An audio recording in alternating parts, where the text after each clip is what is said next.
All right. Hello and good afternoon, good evening, whatever time you're watching this. Hopefully, you're watching it this morning. My name is Mr. Hill. So, Happy New Year to everyone. If I've not said it before, you had not had a chance to hear from me before as well. This is talking about taxonomy. This is a subject matter that is a part of the Darwinism slash evolution subject matter. And again, this is again a model of how things were said to be created in the beginning of life itself. This is in no way, shape, form, or fashion a reflection of anything that's trying to be forced upon you to change or sway you of any beliefs you may have already. This, again, is just scientific understanding based on what we have to work with scientifically of what things are said to be in the beginning and also is required by the state of Indiana for us to cover as part of the eighth grade curriculum. So let's go ahead and dive in what taxonomy actually means. First of all, your book that you may have or the pages out of it may only cover topics that may have different names, such as natural selection, classification, and even taxonomy. You may hear this term, and taxonomy is referring to that process of things, bless you, that is required with classifying different groups, different animals relative to their species, if you will. So the Darwin study dealing with the finches with an F, those studies were done based on a way of classifying birds based on certain characteristics, in particular their beaks. So evolution is the biological history of life, basically, and all the changes that transform life over an immense time.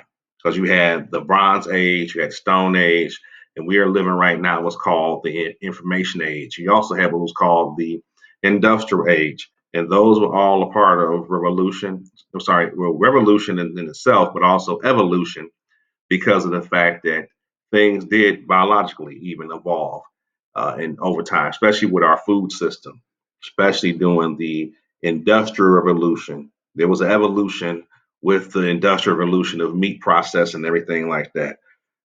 Anyway, influences of that is fossil study. So you had George Buffin, who suggested the Earth is much older than what it is. Specific fossils and certain living animals were similar but not identical, suggested a common ancestor. And then you had Lamarck, who proposed that life evolves or changes. Evolution is a process of adaptation. So these are ideas surrounding evolution in itself that I'm covering as more so reinforcement to what you may have already read. So let's move on. Now, taxonomy is dealing with the, let me get everything here. Taxonomy is dealing with the classification of things put together. It is a continuous process that goes on. So once you classify something, it's not like it's stuck right there. You have different classifications of species. Like, for example, there's different types of frogs, different types of fishes, different types of insects, even of the same type of insects. You may have ants, and there's different species of ants, for example, or even spiders, because of the fact that there are different interactions that happen over time. So certain species may only been what's called indigenous, meaning they only exist in one area of the world, and then you have trade, for example, where ships and cargo go from one country to the next, another continent to another continent, and when that happens, you may have insects or biological life gets on the cargo, a different spider or insect, and it goes to a new place where it's not populated. And that spider or that insect mixes in with another type of insect. And then from there, you have a new species that's birthed out of two different insect species of the same type. So two different types of ants, for example, get together and make a new species, or two different types of spiders come together, make a new species, or birds come together and make a new species. They're the same, they're the same type of organism, a bird and a bird, but they come together and they make another species of animal. I'm just giving examples here. I'm not saying that that's exactly what happened. For example, as far as indigenous in Canada, for example, black squirrels are very abundant. When I was growing up, we didn't have a lot of black squirrels. And then we start having where I was at, a particular company that did tourist attractions type of thing, and that boat was come and sail into the United States, and they go right across the water to Canada, and sometimes those black squirrels would get on that boat and then would migrate into America. And so then about 20 years after that, you have a large population of black squirrels, and then you start seeing a mixture of squirrels that were black with gray and black striped tails, or like a brownish color, because they started having where you have a female black squirrel mate with an indigenous urban squirrel, and they make a new a new species or a new type of squirrel, if you will. You get the idea, hopefully. So it's a universal scientific name for each species is a way of use a taxonomy. And why is it necessary? It's a way to organize groups of species so you know exactly what type you're dealing with because each one has certain characteristics that's very important. For example, with centipedes, certain color centipedes are actually poisonous and some are not. So if you know the classification of them, then you know which ones not to touch because they centipedes can, just like frogs, actually leak out a chemical on their skin. If you touch it, it's poisonous. It gets absorbed in your skin, or if you like some people do, they touch the insect playing around and they want to eat their sandwich at lunchtime, and now that stuff is on your sandwich, you eat it, now you're sick, or it can kill you, unfortunately, or it can make you hallucinate. You don't want that. So there's reasons for that. Also, there are systems in which you can actually organize these things in. And one is the Linnaean system by Linnaeus, who was a scientist. That's an older system. And then you have another one, which is the modern um, plastistic, cladistic system. Excuse me. All right. So Linnaeus classification by Carlosus Linnaeus. He used a what's called a binomial Latin name, and so the first part, genus, is a name, and then the second part is the species name itself. So thing like Homo sapien. Homo is a word meaning the same. Sapien means um, wise or wise man. So Homo sapien means that this is the form of man we see today because he can think. Because you have Homo habilis, Homo erectus, and then you end up having Homo sapien, if you will. So that's the example of that. So for another example is leopard, Leo, and pard put together.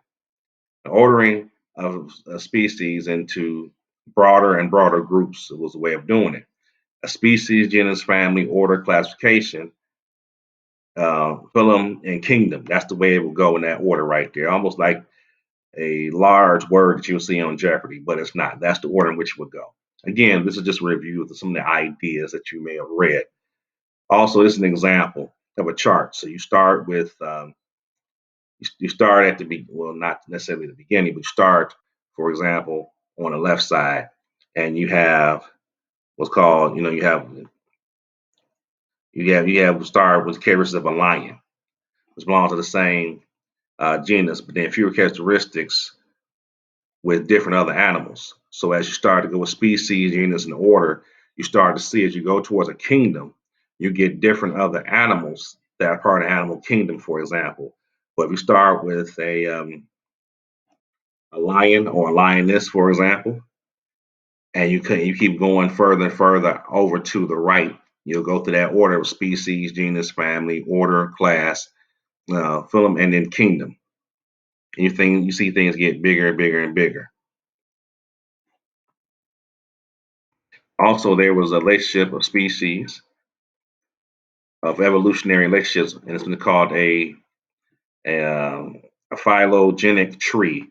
Basically, is said to be the evolution history. In other words, it's the idea that where did two or more species come from, and thinking that it may have branched off or came from the same ancestral species. So they call it a branching pattern. When I was in school, people used to say that man came from apes.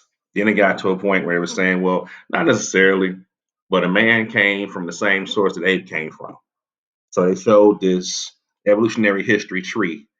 There's a phylogenetic tree, if you will. So between man and the ape, you have a question mark, meaning that whatever the source is gave rise to both the man and the ape. So it shows common ancestors. And so you can see that in certain figures like right here. And so this is an example of it. So a carnivora, for example, is a star.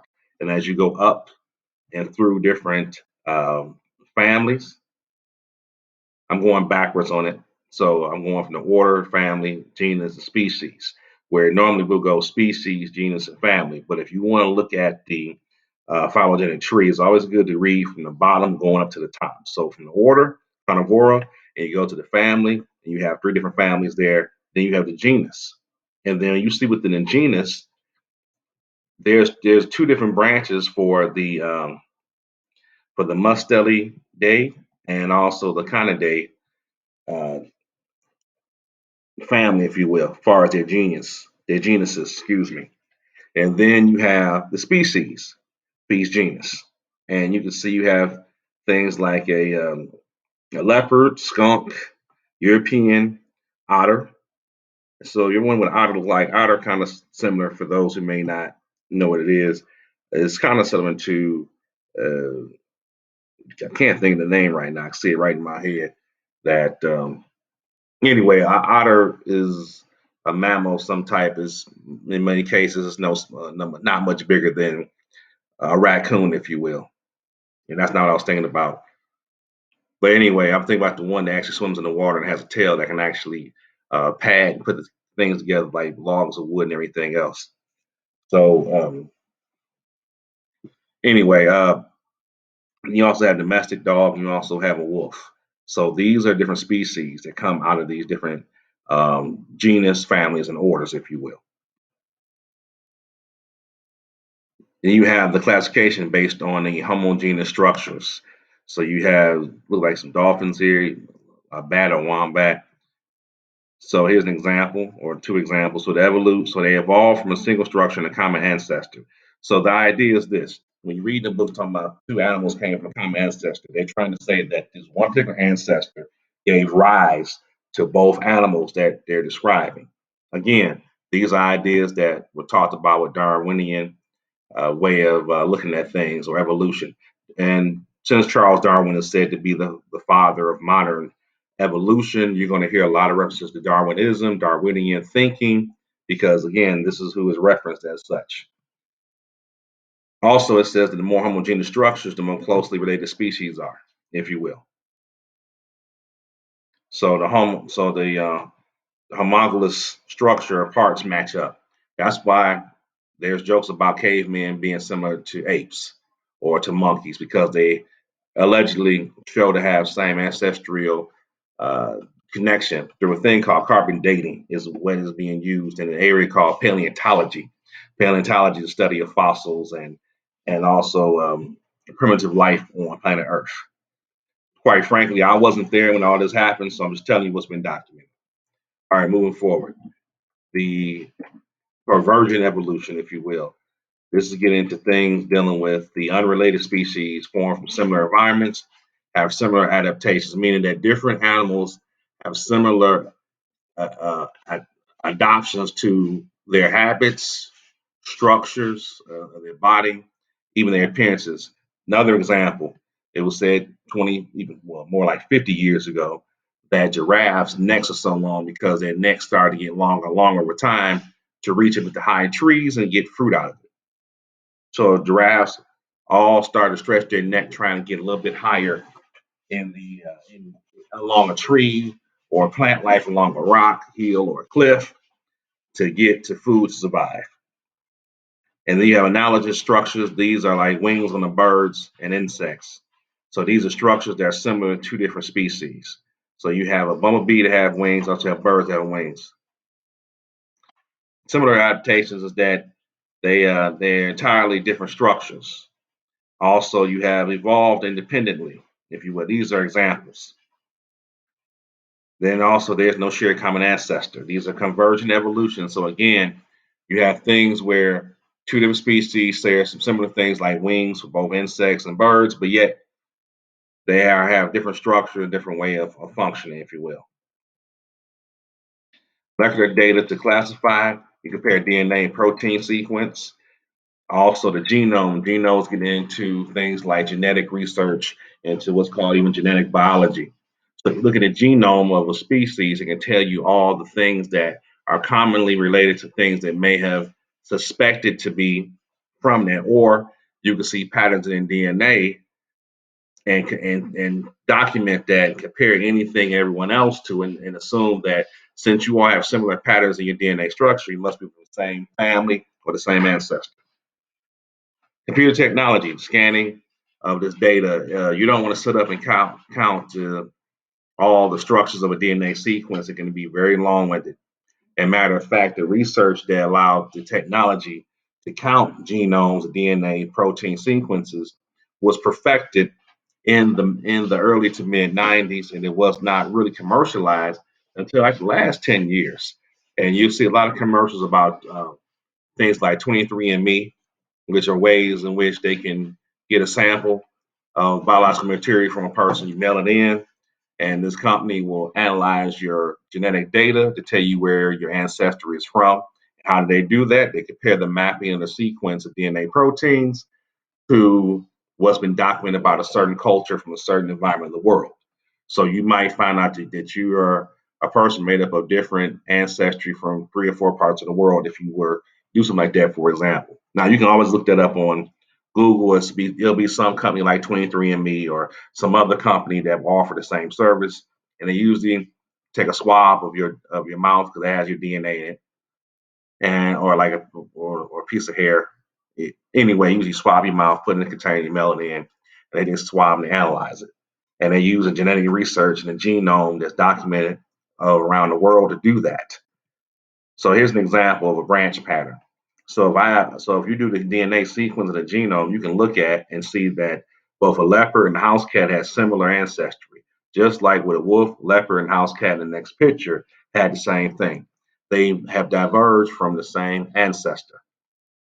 Identifying, some people pronounce the word as clades or cladus, and the clade is actually an evolutionary branch of the phylogenetic tree, and each consists of ancestral species of all its descendants. The figure we just saw showed that of associated species, identifying that the clade is from, or in particular, is the branch it came off of, if you will. So in the last picture, the wolf branch would be a clade to itself, like the leopard would be. All right. And then organisms are shared a homologous, structure, and even divergent characters. So what is a cladogram? It's like this, and this is figure 15 point or dash 29.